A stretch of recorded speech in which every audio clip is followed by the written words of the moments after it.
There is a strange kind of silence that comes before the truth. It isn't peaceful, not really. It's the silence that trembles beneath the noise of your own pretending.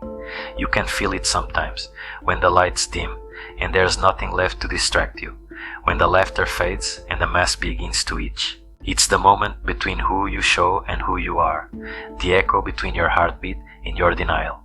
Carl Jung once said, "Until you make the unconscious conscious, it will direct your life, and you will call it fate." That line isn't philosophy, it's a diagnosis, because we all carry a shadow, not the kind cast by the sun, but the one cast by the soul, the one made of everything we refuse to see. The jealousy you deny, the anger you disguise as kindness, the fear you silence with productivity.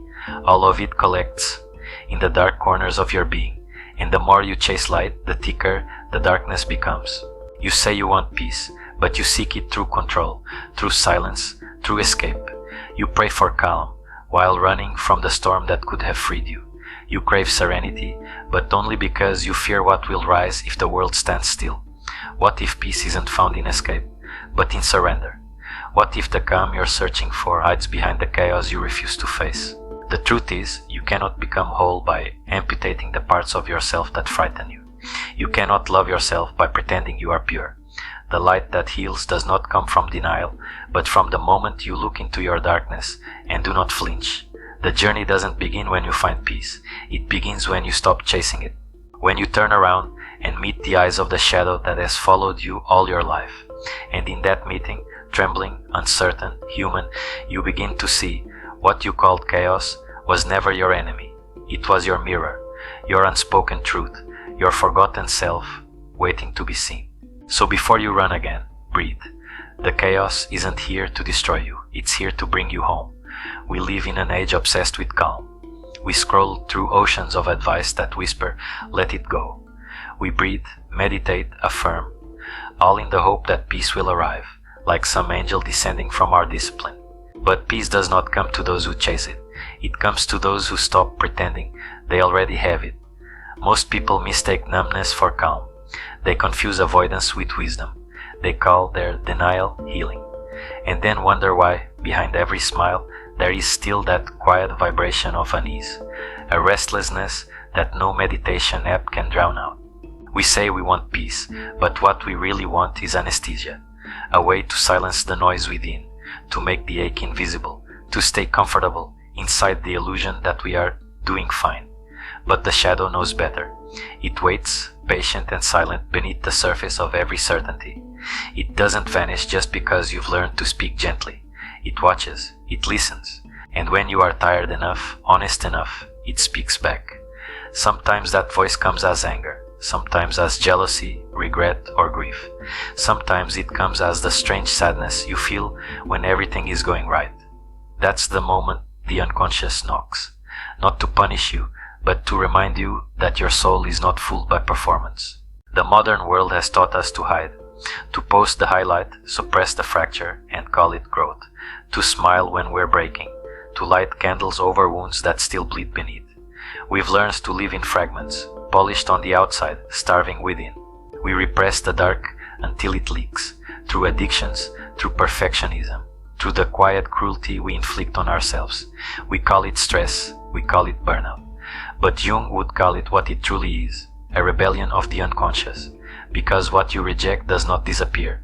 It transforms into fate, into illness, into accident, until you have no choice but to face the truth you once refused to feel. Think of the mirror. We stand before it, eager to see the beauty of our reflection. But every mirror has depth, and if you stare long enough, you will see the shadow standing behind you. You cannot run from that reflection forever.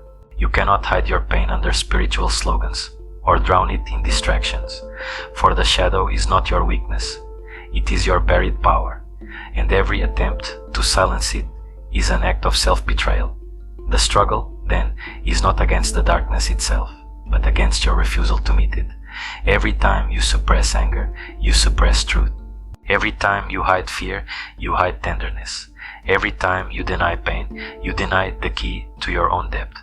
We are not punished by our emotions, we are punished by our avoidance of them. And somewhere deep inside, you already know that the real enemy of peace is not chaos.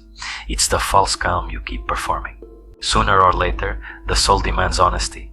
The mirror will crack, the light will flicker, and the chaos you've buried will rise, not to destroy you, but to return you to what is real. That will be the beginning of revelation. Not when you find peace, but when you stop pretending you don't need to bleed for it. Because sometimes, the only way out of pain is through it.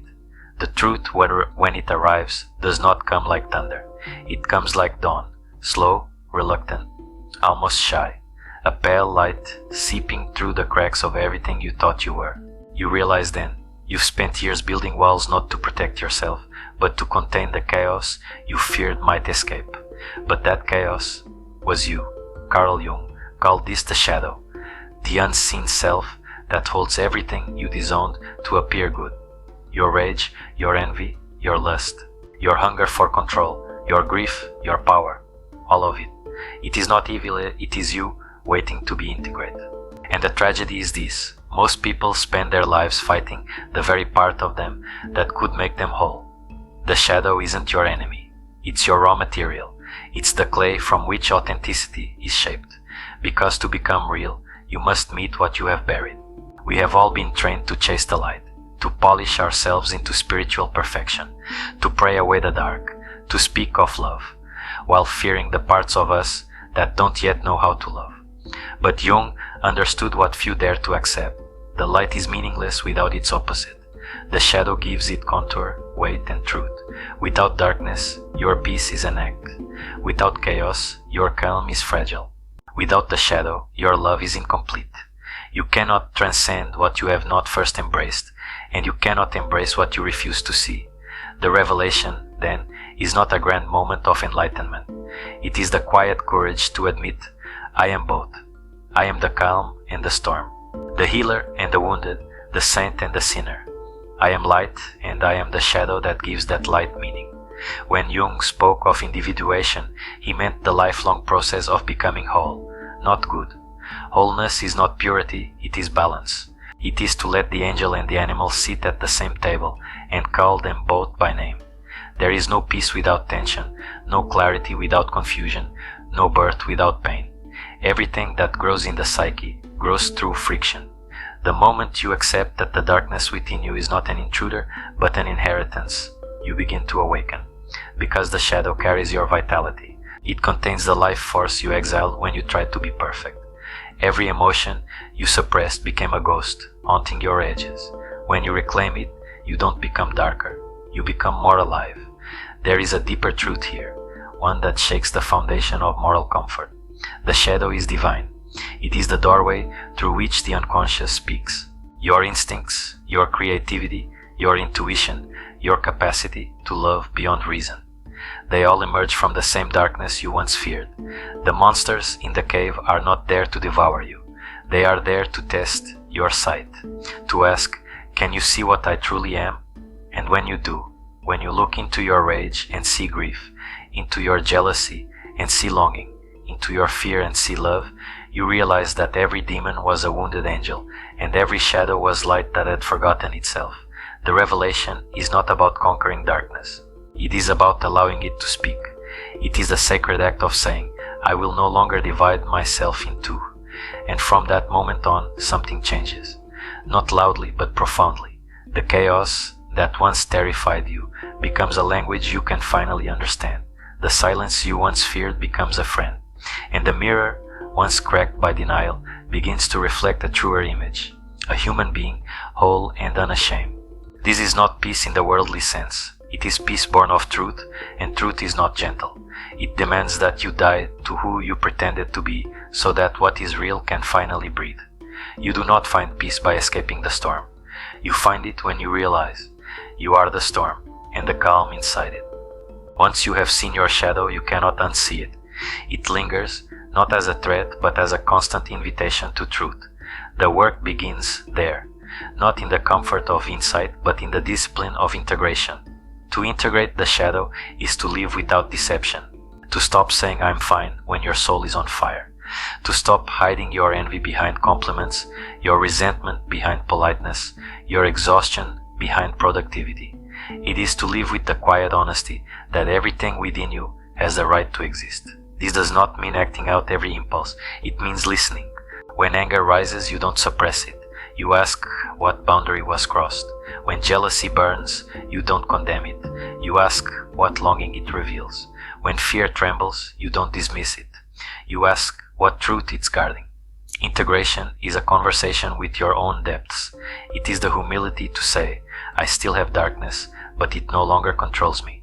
Carl Jung once wrote that the shadow is 90% pure gold. The rest, the darkness, is only there to protect the treasure within. But most of us never dig that deep. We stop at the surface of discomfort, and so we live half alive, guarded, polite, controlled, but empty.